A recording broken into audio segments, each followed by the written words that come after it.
नमस्कार शेतकरी मित्रांनो, वीकेंडला पावसाची हजेरी. राज्यात या भागात पुन्हा पावसाची शक्यता आणि पुढच्या आठवड्यात थंडीचा जोरही वाढणार. तर शेतकरी मित्रांनो, राज्यात पुन्हा एकदा पावसाची शक्यता हवामान विभागाने वर्तवण्यात आलेली आहे आणि सोबतच थंडीचा जोरही वाढणार आहे. तर मित्रांनो, आपण ही संपूर्ण माहिती जाणून घेऊया.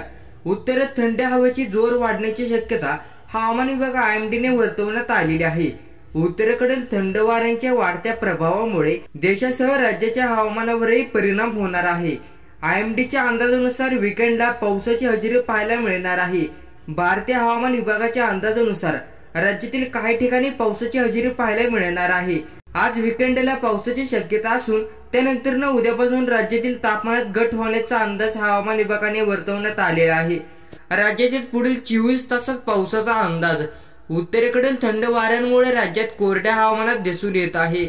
पुढील 24 तासात महाराष्ट्रात काही भागात पावसाची शक्यता असून त्यानंतर पुढील आठवड्यात पुन्हा एकदा हुडहुडी भरवणार आहे. या आठवड्यात उत्तरेकडील थंड वाऱ्यांचा प्रभाव कमी झाल्यामुळे थंडी काहीशी कमी झाली होती. उत्तरेकडील थंड वाऱ्याचा प्रभाव कमी जास्त होत आहे. तर मित्रांनो, महाराष्ट्रातील या भागात पावसाची शक्यता. अकोला, वाशिम, अमरावती, वर्धा, भंडारा, चंद्रपूर, गडचिरोली या भागात हलक्या पावसाची सरी पाहायला मिळणार आहे. तर छत्रपती संभाजीनगर या जिल्ह्याला पावसाचा येलो अलर्ट जारी करण्यात आलेला आहे.